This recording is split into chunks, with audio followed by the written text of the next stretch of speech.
shout out to Hoops Jargon, man. I'm gonna going to shout out to Hoops Jargon, man. I'm gonna add you to the crew, man. This crew called Hoops Jargon. They've been getting at it, man. They the ones that's gonna grill you, man, because they majority are all Houston people. So that's shout out to Hoop Jargon. Shout out to Hoop the Jargon, family. man. Shout out to Boxden.com. Shout out to Most Sports Talk Radio. Shout out to C Hendo. Shout out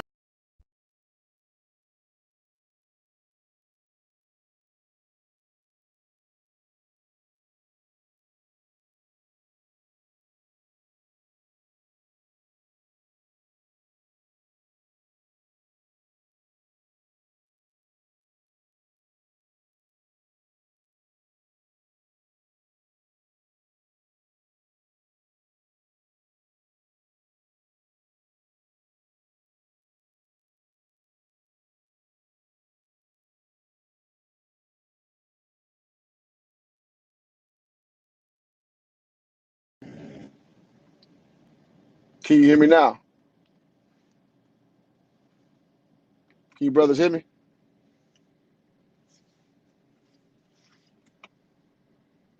Can you hear me? Can you hear me? All right, bet. All right, yeah, man. So, man, appreciate y'all. You know, like I said, I know y'all came through Trollgate. Y'all with me through all that shit. You know, to me, that's easy work, man. That's something I enjoy. So it's all good. Let's see.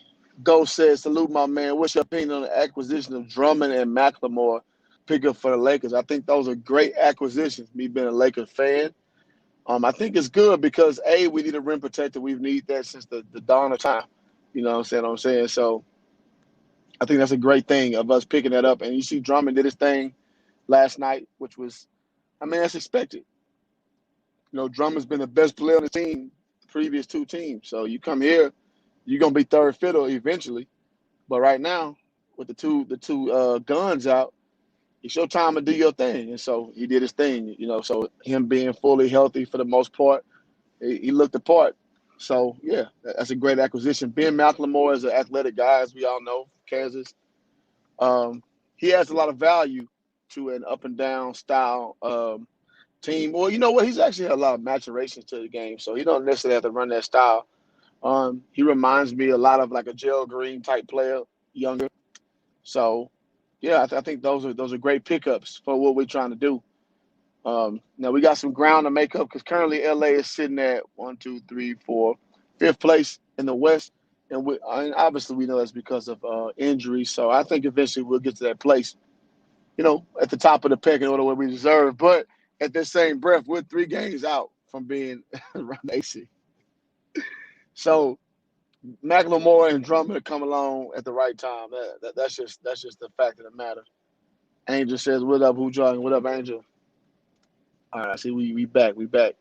Appreciate y'all, man. Salute. What up, B Skrills? Let's see. Yeah, hit that like button, man, for your boy one time, man. All right, go say. I noticed Drummond looks really positive and humble in interviews. I was watching the Heat game. I personally didn't like Schroeder's body language. Well, you know what, man? Schroeder is a black European guy, and those dudes tend to be a little temperamental. So I'm not surprised by that with Schroeder. I mean, and I played overseas, man. I've played with and against a lot of cats who got the same temperament as Schroeder. So that's how it's gonna be. And he didn't accept the contract extension, meaning he's not in his happiest place. Because obviously, you know, playing with AD and LeBron, you would just take that extension off rip, which means, you know, intrinsically that tells me he's not happy with his role as a whole. And I mean, I don't blame him. I mean, because a lot of guys don't want to be the sidekick to LeBron for a long time. So he's always, again, struck me as his own kind of man. So I bet, you know, I don't detest that at all, man. His body language is a little off. And I'll even go this far. He's probably what you would call a malcontent. And those kind of guys are never really happy unless it's perfect. And we've seen that over history. Like some guys just, it don't matter what the scenario is, they're going to pick out something that they don't like.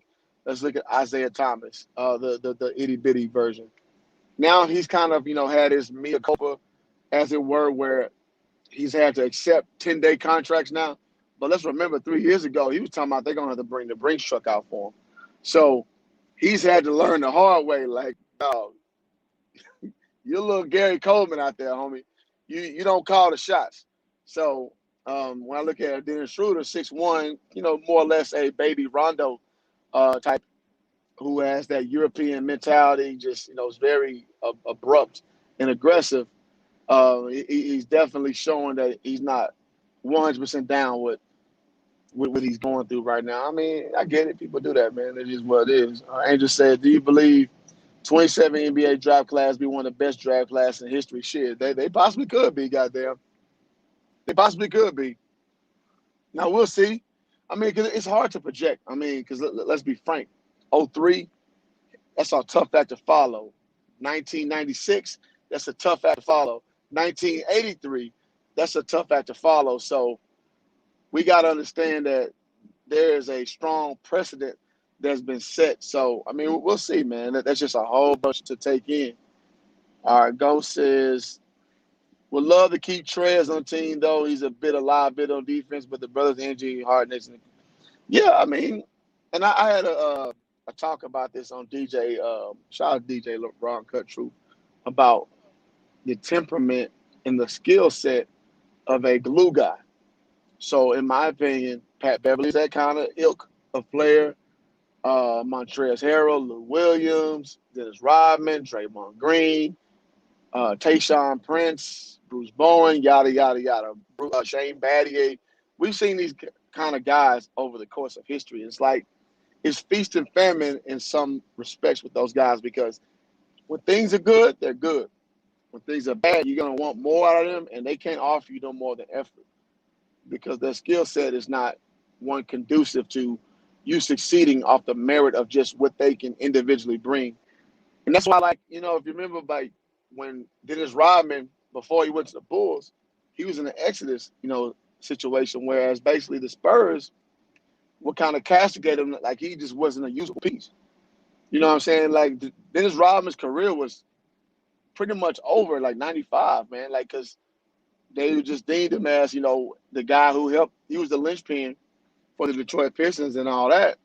But once, he had to step up and have a bigger role, his mind wasn't right and his skill set wasn't right. So he was deemed as an outcast in a certain respect. So I do want to accentuate that. And I don't want to, castigate Trez, but I understand what he is. You know what I mean? And so he's just a guy you're always going to question about what he totally is, because he's never going to give you that. Nah, he's never going to give you that level that you want from him. Let me say that. Andrew says, rest in peace, DMX. Yeah, man. So if y'all go on my regular Facebook, which is Mansour Franks, Mansour.Franks, I had to give a RIP to DMX. And I live out here in LA, as y'all may have ascertained by now. I met him at a bar about a year ago, and I was too proud to take a picture with him because I didn't want to be no groupie. But I know he gained a lot of weight. I was like, is that DMX? Yeah, I was on a date, with a shorty or whatever. I was like, is that DMX? And I looked him up, his current picture. I was like, that's DMX. And he more or less, gave him a what's up. But, it's crazy how life goes, man. A year and 2 months later, he out of there, man. So, yeah, rest in peace to him, man. One of my favorite hip-hop songs is How's It Going Down? And I loved it since my 9th grade year of high school. And so, yeah, man, that's got to give DMX his props for what he gave to hip-hop. That dude literally gave his heart and soul, man. That's real talk. Clipper Nation, man, I ain't mad at it. I like the makeup of the Clippers. I really do. I'll never fix my mouth and say I'm a Clipper fan, but, they got a puncher's chance, man. I talked about this with Coach last night on DJ's stream. The Clippers got a puncher's chance. That's for damn sure. I want to comment more with you driving. Hey, man, stay safe, bro. We don't want you to be in DMX mode, homie. Yeah. All right, let's see. So the Heat runs so many off-ball sets and screens for their shooters. Funny thing is they're never tired. In defense, they're solid. Well, that's Eric Spoelstra. And damn, it's like you watched the live last night, man. I told him, like, Eric Spoelstra's a good coach. He makes them run things defensively that a lot of coaches are scared to ask their players, because in this era, it's more of an offense-dominated, thing. You understand what I'm saying? So it's refreshing to see a guy like Spo, who coaches defensive principles, where a lot of guys in college, they kind of cop their players out and put it in, make them run zone. And we know the classic example of Boeheim out in Syracuse or what have you. But you got to make guys guard, man. And I think that's what made Miami so successful with the LeBron era, is they had guys guarded when they didn't want to. If you remember, Chris Bosh did not. He was saying how, man, supposed to making us play all hard on defense, but we just kind of want to chill. Y'all pull that interview up. So yeah, man, Miami, that's been a hallmark for a long time, man. So that's very much it's a good thing. It's a beautiful thing, and it got them in the damn finals when they had no business in the finals last year. They're like the lowest. What's the word I'm looking for? The lowest probability team to win the finals, like in NBA history last year. So, but I mean, they overachieved. Let's be frank about that. You had guys like Tyler Herro, which I mean, yeah, all right, but Tyler Herro won't lead the NBA, at least not in my mind. So you had guys like that killing it, and then Duncan, I forget the last name of that brother, and it just was a perfect storm, man. And I gotta give AB the hero a lot of credit. I'm not a big Jimmy Butler supporter, and that's from the sense I don't like him because he's from Houston like me. I just don't believe in Jimmy Butler like that. I think he overall is a cancer, but Jimmy Butler put it together last year, and AB said this in moment. So I got to eat it. Like I was talking that shit, and Jimmy Butler proved me wrong, at least for last year in a vacuum. So I got to give him props for that. All right, yeah, rest in peace, X, for sure. Got a chance to DMX at Coachella a few years ago, and Easter Kanye said he gave a great prayer. Yeah, I mean, that's what DMX gonna, if he ain't gonna do shit else, he gonna pray for 20 minutes. DMX gonna get his prayer on, man. That's just what DMX do. And I mean, and no shade to the religious brothers and sisters on this live. I just think personally, if you pray a lot but you do a lot of silly shit, I find it to be a little silly, just to be frank. So DMX's prayers to me never really moved me, because you can't be doing all this clown shit and then just back it up with this passionate prayer when you crying and shit. That just shows me that you're emotional.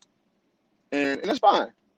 Like, we're not human without emotions, but to me, if you lead with emotions and not logic and upright knowingness of who you are and what you're doing, to me, that's just a little clownish. And y'all know how I deal with that troll, man. I'm not an emotional dude like that. Whereas I don't lead with emotions, I don't say I don't have emotional times, but I don't lead with emotion. That's just, and Christian G probably knows me the best. For those who comment, man, I'm just not that kind of guy, man. So with DMX, I appreciate him for what he was. I appreciate, what he gave me as far as my personal life with How's It Going Down. It's like, again, it's one of my favorite hip hop songs of all time. I appreciate, I hate Party Up, actually. I feel like I've been to too many white clubs and they play, y'all gonna make me lose my, I fucking hate that song, man. I see me in Europe and Germany, man, they play that shit. I was like, oh, fuck, here we go. So, but I like, Rough Riders Anthem, Down Bottom, Tear It Up when he did it for Young One with Lil Flip on it. Man, I like DMX, man. I liked him a lot, man. So, rest in peace to that brother. Do you think the Mavericks are a first round exit, or would they go further? Well, here's the thing. So the Mavericks are looking at about the 7th seed right now. They're playing a 2 seed right now. That's Phoenix. The Mavericks can beat Phoenix, man. So let's just say it fluxes a bit, and that turns into the Clippers or Denver. Mavericks are another puncher's chance team. They got Luka Doncic, who is a beast, and they got the pieces to put it together. I mean, with Porzingis and Tim Hardaway Jr. and shit like that. Like they got the pieces, man. They really do. It's just like everything got to bounce the right way. They got to get the 50-50 balls, and Luka just got to go nuts. It's possible. It's possible. It's possible. I would give them about a 40% chance to get out the first round. I think that they're a classic example of a team that is better than their record. Let me say that. I don't think Marcus Gasol is going to play for the rest of the season. Drummond's gone. All the minutes. Another day first. Yeah. Yeah, I think we all understand that Marc Gasol was not the best acquisition. Just a little too old, a little too slow, and it's just not gonna work out at this point. Now he may get out there. I mean, because injuries happen. Who knows what Frank Vogel's overall um, plan is for him? So I mean, we'll see. But yeah, I mean, goddamn, Ray Charles can see that Andre Drummond is the better player. He's the better option at this point. I mean, Ray Charles can see that. You know what I mean? So let's just be honest about what's going on right now. So yeah, I'm with you with that, brother. Uh, see first, yeah. So he's about 75%. Yeah. So Andre Drummond is not all the way through, but I mean, like, all of us who played at a high level, man, you're never really 100%, especially at this part of the season. You're going through a lot of rigors of the road, the scheduling, your body aches. So I mean, it's kind of understood that nobody's really at 100% at this point. It's just, are you enough to go hard? That's a lot of coaches say, man. Can you go? Can you go to that? I know you're hurt. It's just like almost like, are you injured or are you hurt? And a lot of times you're hurt.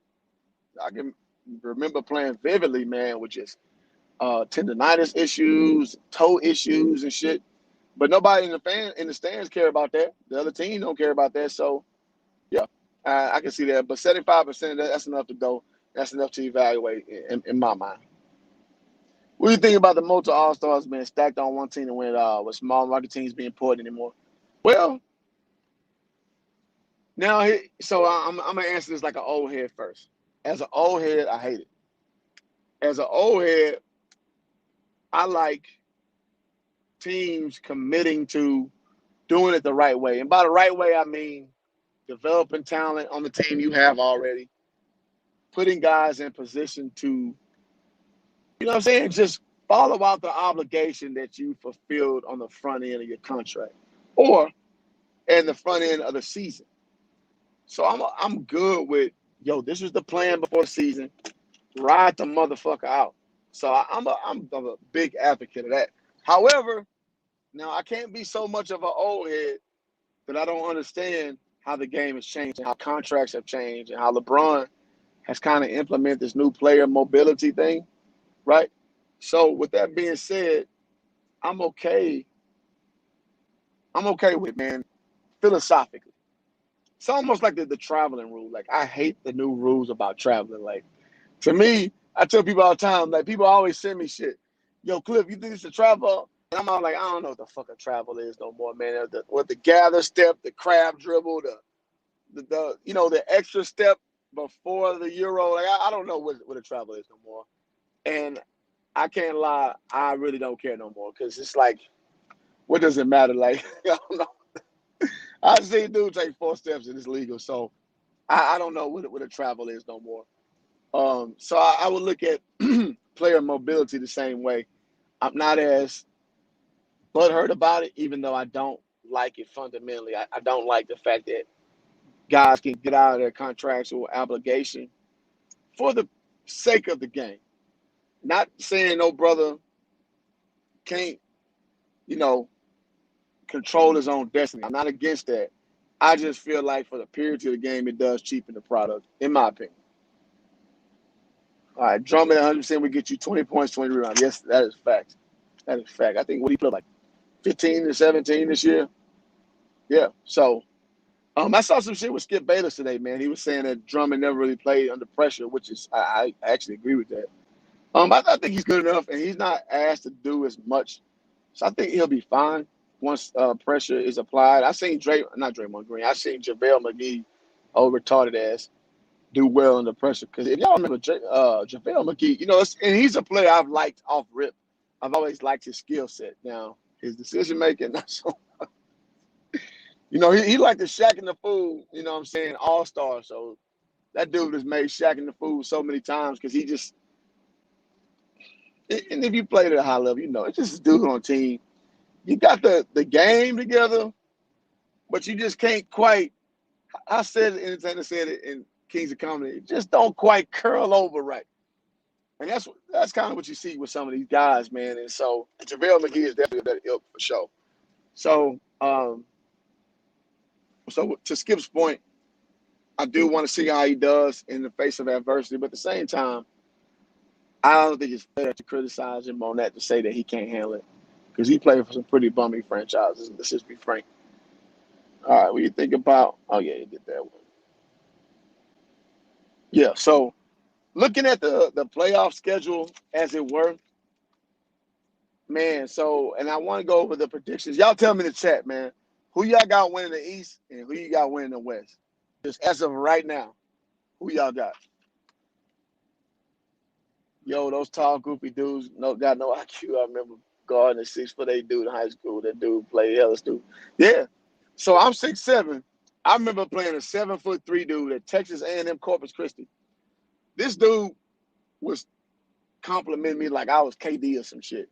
Because, man, I stepped out here 3 in his face, and I was just so fast compared to him. And he's like, dude, like, calm down, dude. This motherfucker's 7'3".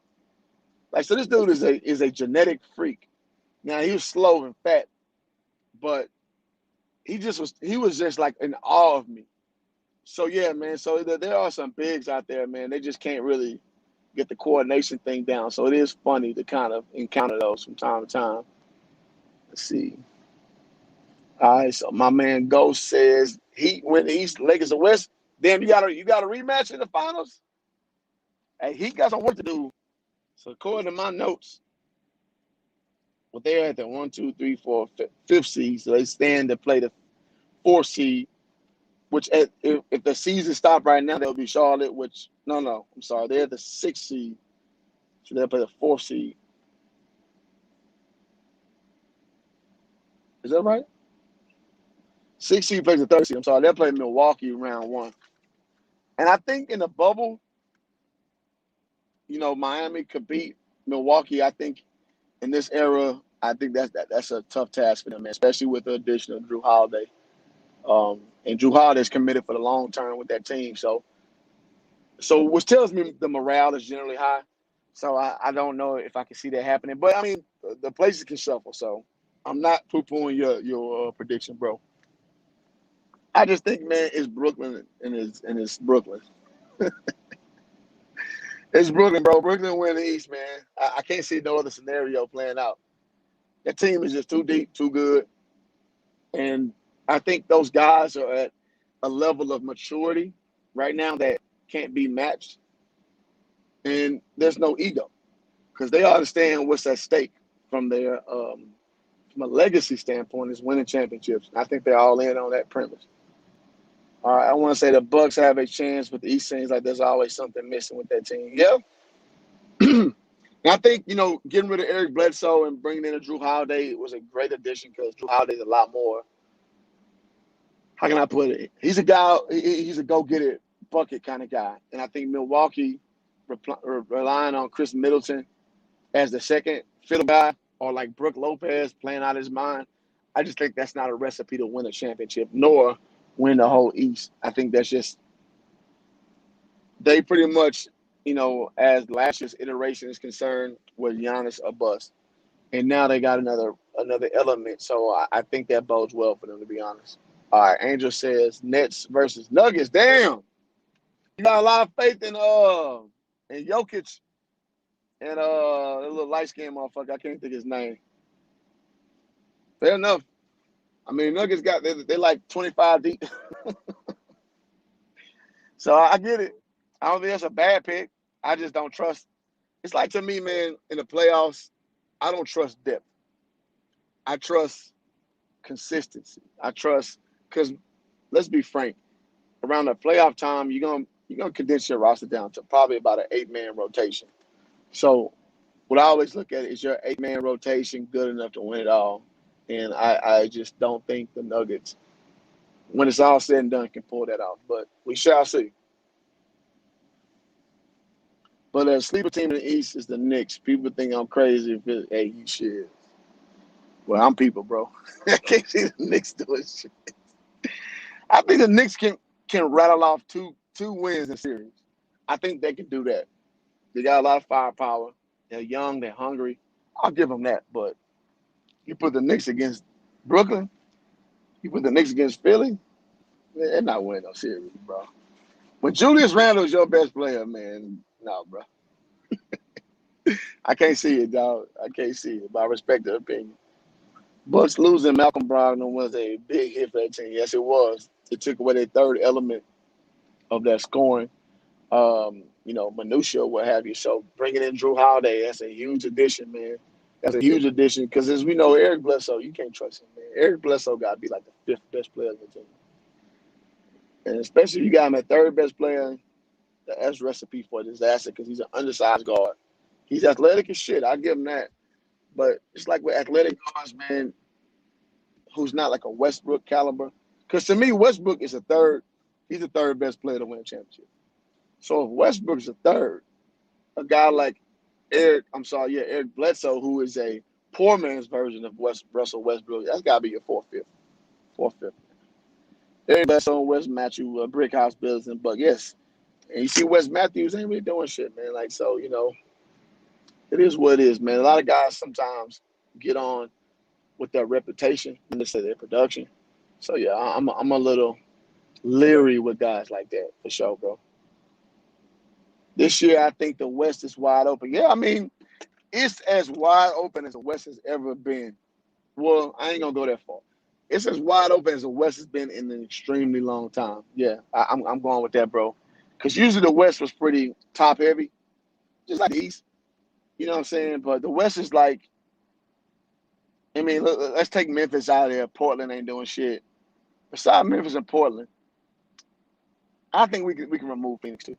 But Utah, Clippers, Nuggets, Lakers, that's 4 teams who could possibly win it all. So yeah, I'm with that, bro. What do you think about 76ers, John? You think they can go far in the play? Yeah, I think Philly has the ability to win the whole thing. Now, can they put the shit together is the question.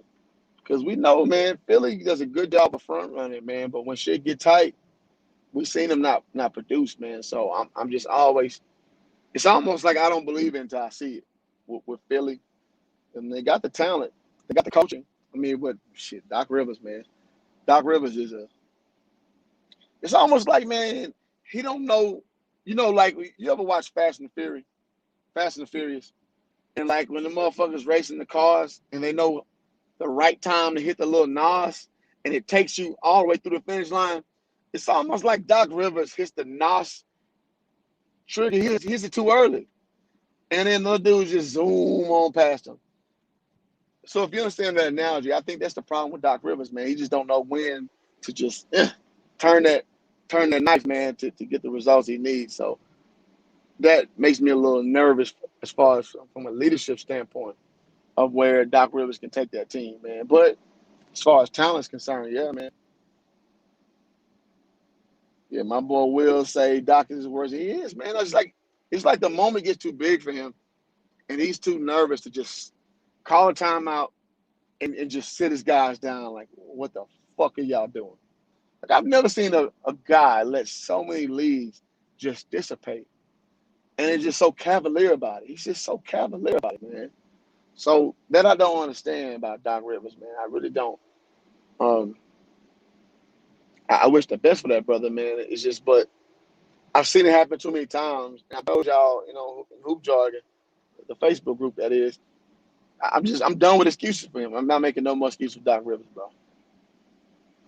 All right. So Justice says with the right coaching, I think the Hawks, that young core, could be a top team soon in that conference. They got the pieces and they can do something with the team. Yeah, just not right now.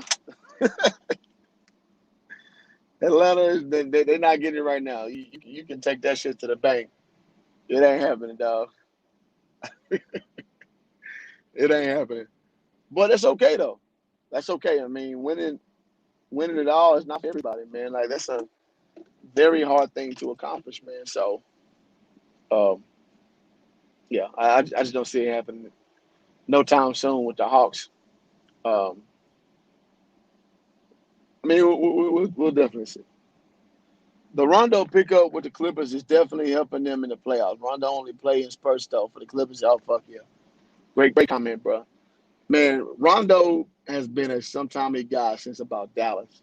Y'all remember him getting into it with Rick Carlisle, and like he basically had the official thing was they they had an injury for Rondo, and then they wrapped up his year saying the injury took him out, but you know damn well they just were done with him in his shit. Rondo is a quirky guy, man. He's very much I think he'll make a great coach one day. It's my way to highway. He puts a lot of guys off, with his personality. So yeah, man, it's like hopefully with Rondo you getting the best out of him while he feels like being the best of himself. But you know him, man. He gets to that point where he just want to do his own shit, and I think that's a good thing that he's going to the Clippers. The Clippers, they have the opposite problem. They got guys who will check out mentally. So you need a guy not like Pat Bev, because Bev is a personality type that can drive you towards success. He just don't have the game. So Rondo got the game, he got the experience, he got the know-how. So that's the difference between a Rondo telling people to do, or a Schroeder as they had, or like I said, a Pat Bev, because he can back it up with the success. So I think that's a great thing from Rajon Rondo. Do you believe Andre Drummond is a good sign? I think he makes the team slower. Yeah, I do, because he'll make the team slower. But what you notice in the playoffs, the game does slow down. So that's a good thing. You want a guy who is they call like a steady-handed big. You want a guy who you dump it down, he's not gonna fumble it off his leg, or a guy that's gonna you give it to him and he fumbles it goes out of bounds. He's a sure-handed big. He's a sure-handed effort guy. So at the end of the day, those are priceless, having those kind of guys down the stretch. So I don't think that's a bad thing at all. I think it's an excellent thing. Let me say that. Now, Drummond's problem is he tries to score too much in the post where he's not gifted like that. So we'll see how that shakes out in that capacity. But I don't think it's a bad sign. I mean, I think that's a great sign. A guy who rebounds at that clip, who is sure-handed, I think that's a great thing. I remember going to a Mavericks game with Rondo on the team. Timeouts, he was sitting on the sideline floor by himself. He was just a loner. Yeah. Because here's the thing, man. Rajon Rondo looks at things like he's the smartest guy in the room. And not for the fact that you're just so smart that your brilliance just emanates the room. It's more the sense that I think I'm smarter than you. I know I'm better than you. Stop talking to me. That's what Rajon Rondo represents. And I think that's why he's so off-putting to a lot of these teams, when the talent obviously is there. The knowledge is obviously there. Even though he can't shoot his way out of a wet paper bag, he still got so many intangibles that you still want him a part of the team. So I think that's the thing with Rondo that makes him off-putting. JaVale McGee was unplayable in the playoffs. Gasol and Drummond are playable. Trey is a 50-50 scenario. Well, we don't know how playable Gasol is until we see it. JaVale was unplayable at times for Golden State, too, if you remember, when they played against smaller teams. And remember, Steve Kerr was kind of like mentally boosting him up, like, you're not going to play much this series, but I need you for the finals. So that's not a foreign concept to most plotting bigs. It's only certain series that you can be really active like that on that high level. Look at a guy like Kevon Looney. If Kevon Looney played for, like, let's say the Hornets, there's no minutes for him. But him playing for the Warriors, I remember at one point people were saying Kevon Looney was better than Clint Capella. I'm just like, you out your fucking mind? You out your fucking mind? You said Kevon Looney is better than Clint Capella? Clint Capella is damn near twice the player that Kevon Looney is. Kevon Looney looks good playing for the Warriors because he's not asked to do anything, and he's small. He can run the floor. He's disciplined. But just raw talent, raw ability, come on, man. It ain't even close. That's like comparing damn near Steph Curry to Seth Curry. It's damn near that bad of a comparison. You understand what I'm saying? So the overarching point is, yeah, he seems to be a little unplayable at times, but for the right team in the right scenario, you can get a lot of good work out of JaVale McGee. You really can.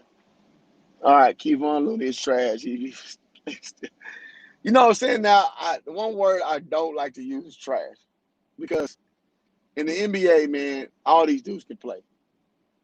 All of them can play. But I understand the sentiment. Yeah, Kevon Looney, man. It's almost like if you was on the playground and you say it was 12, 14-year-olds out there and then Kevon Looney. Kevon Looney probably wouldn't go first.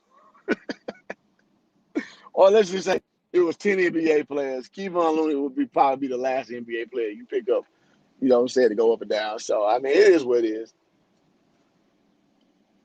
All right. So what's my take on the disintegration of PJ Washington's game? He's been awful. I mean, so James Borrego is just a kind of guy. He strikes me as a very stubborn guy, just like how Popovich was. Popovich, if you remember, man, he had situations where to prove a point, right or wrong, he would sit out his best players just to prove a point. Y'all remember that game when Parker, Ginobili, and Tim Duncan all sat out because they were late to the plane or some shit like that? And he sat them all out against the Heat. And this is LeBron James' Heat. And the team lost in overtime, but it was more or less to prove a point. So I think, man, Borrego is just so locked in that he wants to show him to buy in. And the way you do that with guys is you break them. And the way you break them is you don't play them. Or you put them in embarrassing situations like, hey, and then you bring it up in film session. Like, yo, you don't want to do it my way? Hey, here's what that gets you. So that's how you mentally break a guy to buy into your shit. Now, does it always work? Hell no. At some point, Kawhi Leonard got sick of Greg Popovich's manipulation. And y'all got to know this. Greg Popovich formed a coup, basically, for Ginobili and Parker to press him about his injury. And Kawhi finally caught on to it. He's like, fuck it, I want to be out of here. I want to be out of here. So I would say his disintegration is probably by virtue of him playing mind games because he's not giving them something that he wants. So we shall see. What do you think about the best players coming out of the draft? Suggs, Cunningham. Well, I like Cunningham. I like Cade Cunningham. I like Jalen. God damn, I can't think of his name. Fuck. Green. I like Green. I ain't watched a lot of Suggs, so I can't say the cat from Texas Tech, the white boy went to Georgetown like him. But we'll see, man. I'm not as invested, just to be real, as I have been for previous draft classes. Like last year, I was very astute. This year, not so much. I guess with the world just damn near dying out, you know, it kind of took my focus away a little bit. But I'm looking forward to it, man. I'm going to crash course it real hard real soon because I want to go on here and bring on some of my guys who have a real vested interest in the draft.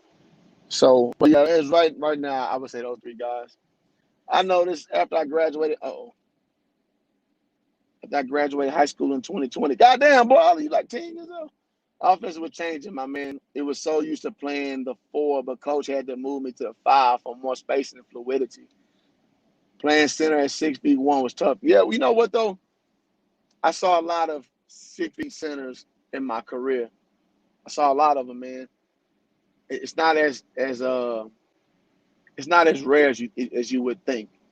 Those do exist. Those do exist. So more or less, you saw like 6'2", 6'3" centers, but it does exist. So yeah, man. In this game, especially at the high school level, I definitely can see that because nobody's really banging the paint like that. So yeah, I definitely can see that. Floor spacing and running up and down is kind of the thing. I'm not gonna lie. I watched basketball in high school last year. That shit was like disgusting.